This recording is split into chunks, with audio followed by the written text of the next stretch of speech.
warahmatullahi wabarakatuh. Perkenalkan, nama saya Amalia dengan NIM akhir 30. Di sini saya akan mempresentasikan hasil tugas pertemuan 8. Di sini yang pertama ada regresi linear untuk hubungan tekanan dan suhu atau hukum Gay-Lussac. Di sini dijelaskan bahwa regresi linear digunakan untuk menganalisis hubungan antara tekanan dan suhu pada gas sesuai hukum Gay-Lussac.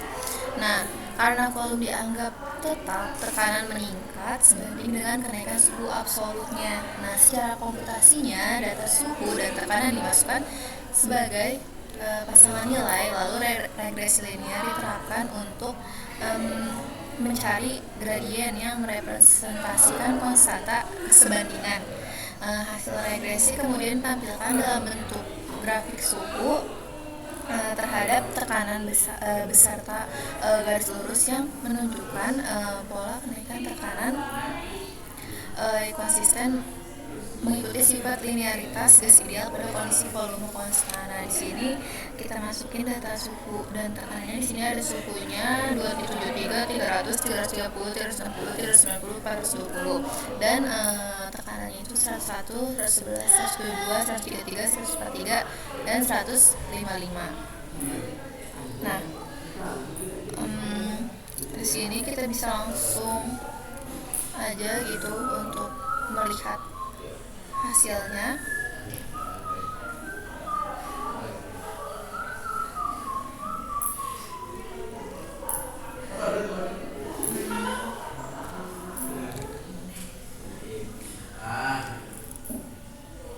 Nah, di sini hasilnya itu bersifat linear ya, tekanan terhadap suhu, regresi linear tekanan terhadap suhu.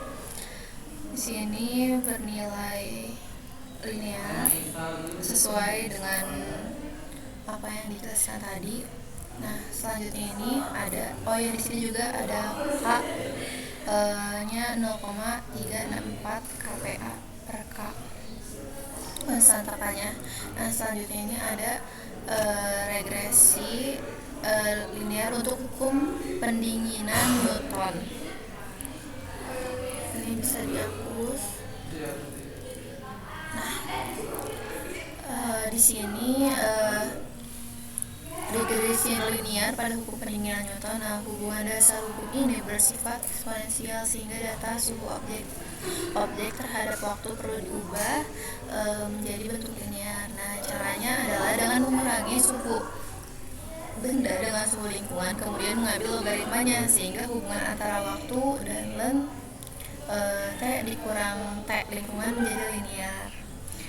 Nah, setelah data berada dalam bentuk garis lurus, regresi linear dapat dilakukan untuk mendapatkan kemiringan garis. Nah, nilai kemiringan negatif ini digunakan untuk menentukan konstanta pendinginan K yang menunjukkan seberapa cepat benda mengalami proses pendinginan menuju suhu lingkungan. Tuh. Nah, di sini bisa dilihat waktunya itu ada 0, 10, 20, 30, 40, 50 dan suhunya itu ada 100, 85, 75, 67, 60 dan 55. Nah, di sini juga ada suhu lingkungannya 25. Nah, selisih suhunya atau delta T itu T dikurang T. Nah, terus di sini bisa kita lihat, langsung aja kita lihat hasilnya.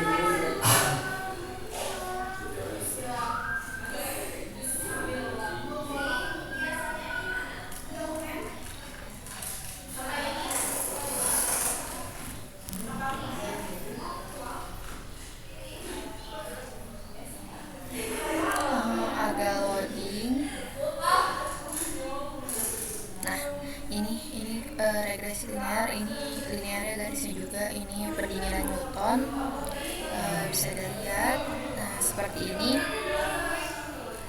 Nah, selanjutnya kita ke regresi linear untuk hubungan antara panjang dan frekuensi getaran dalam senar bergetar atau hukum gelombang pada senar. Ini kita harus dulu yang sebelumnya. Jadi regresi regresi linear ini dipakai untuk mempelajari hubungan antara panjang senar dan frekuensi getaran pada gelombang harmonik. Nah, secara fisika frekuensi itu berbanding terbalik dengan panjang senar sehingga hubungan awalnya tidak linear. Nah, untuk membuat linear, panjang senar diubah menjadi 1/L sehingga frekuensi dapat diregresikan terhadap variabel baru tersebut gitu. Setelah transformasi, hubungan menjadi garis lurus dan regresi linear dapat digunakan untuk memperoleh nilai gradiennya. Nah, gradien ini kemudian dikaitkan dengan kecepatan rambat gelombang pada senar, sehingga dari regresi dapat menemukan nilai kecepatan gelombang berdasarkan data panjang senar dan frekuensi getarannya. Nah, di sini bisa dilihat datanya itu panjang L dan frekuensi. Nah, panjang itu ada 1, 1,5, 2, 2,5, 3. Nah, di sini juga ada frekuensinya itu ada 50, 3,3, 25, 20 dan 16,7. Nah, di sini transformasinya itu 1/L. Nah, ada regresinya juga di sini, ya regresi linear gitu.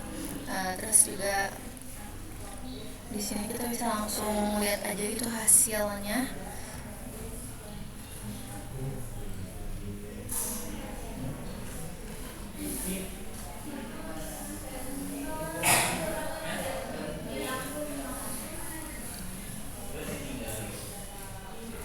Nah, ini ada regresi linear panjang senar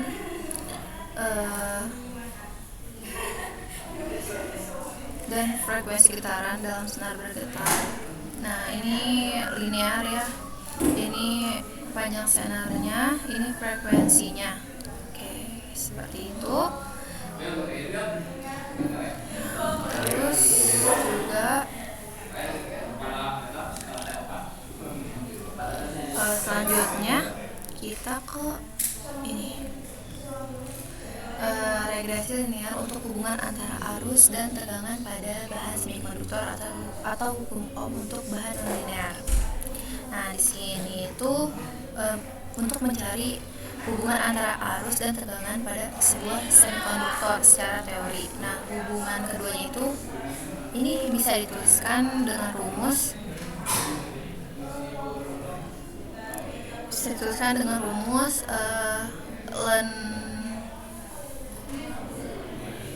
ln I sama dengan ln K plus N per ln V. Nah, terus gimana artinya? Artinya itu jika kita ubah data menjadi bentuk logaritma, maka grafik ln V dan ln I akan membentuk garis lurus atau garis linear gitu. Nah, ini tuh pertama ya biasa gitu, bentuk array bisa diolah oleh Python gitu, terus mengubah data ke bentuk logaritma natural, terus juga membuat model regresi linearnya, terus menggambar grafik, terus juga mengambil nilai kemiringan N dan konstan K atau K, terus slope-nya itu N. Nah ini terus intercept-nya ln K sehingga K menjadi E pangkat intercept. Nah, terus menampilkan nilai K dan N. Nah, hasil ini yang menjadi gambar karakteristik semikonduktornya. Nah, untuk melihatnya kita langsung saja run.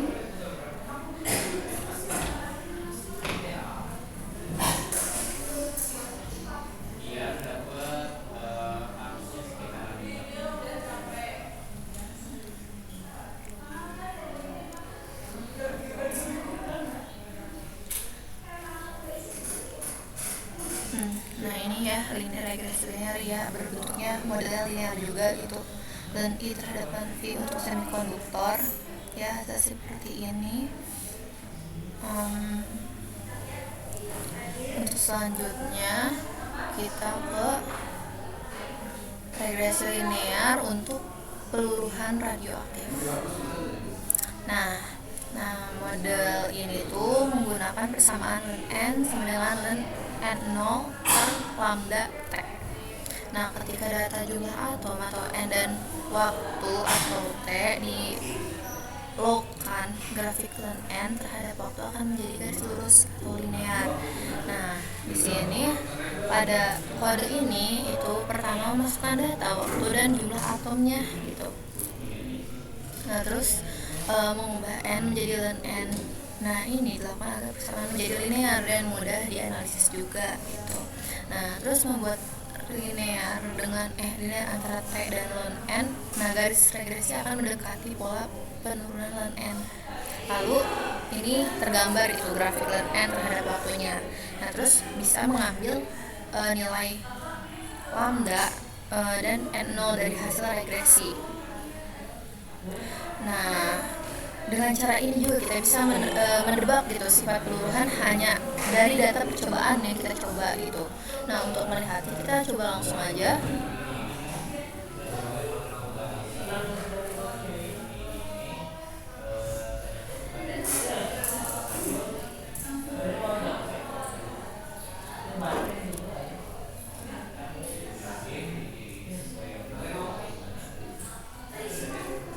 Nah ini regresi linear peluruhan radioaktif gitu ya. Ini ln n terhadap waktu gitu. Ini ya linear juga gitu modelnya.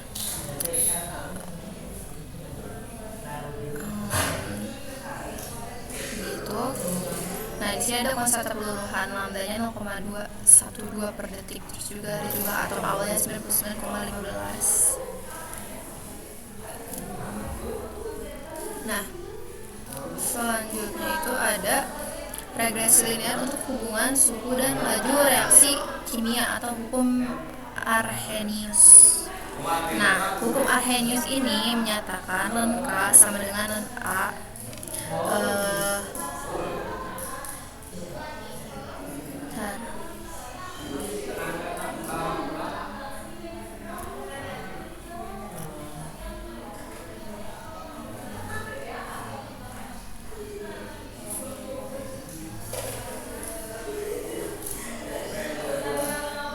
Nah, jika kita plot ln K terhadap 1 per T, grafiknya akan menjadi garis lurus atau linear kan.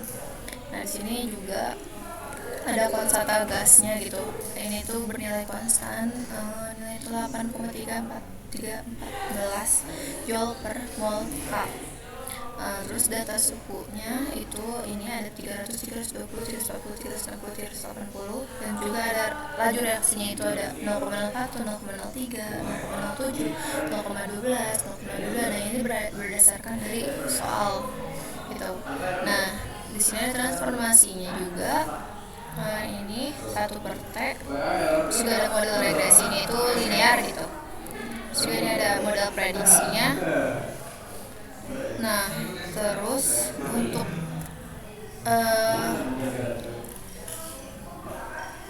jadi programnya itu membantu kita untuk mengetahui energi aktivitas suatu reaksi kimia gitu. Nah, mungkin untuk tahu lebih lanjut gimana hasilnya, kita langsung aja gitu ke run.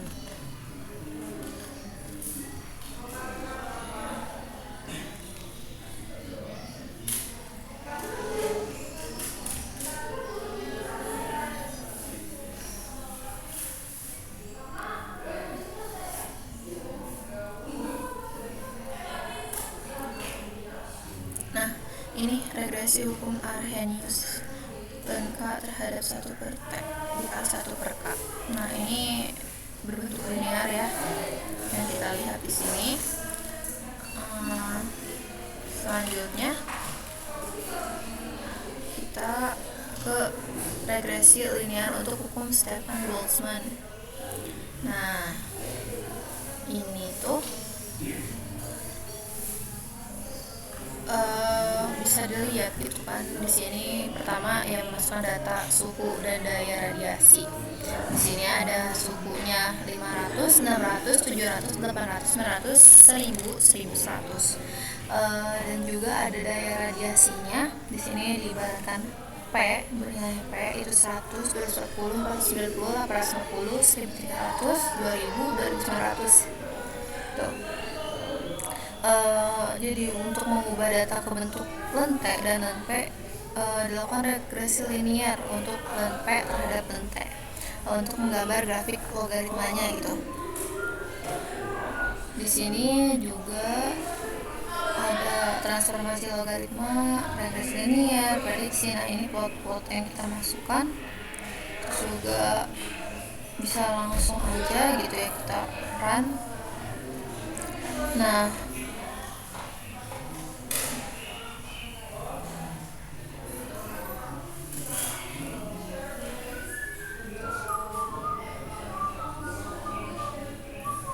ini ada regresi linear ya, garis lurus gitu, hukum statement Stefan Boltzmann ln P terhadap ln T gitu ya, dimana titik biru ini ya data asli, terus garis merah itu hasil regresi linearnya.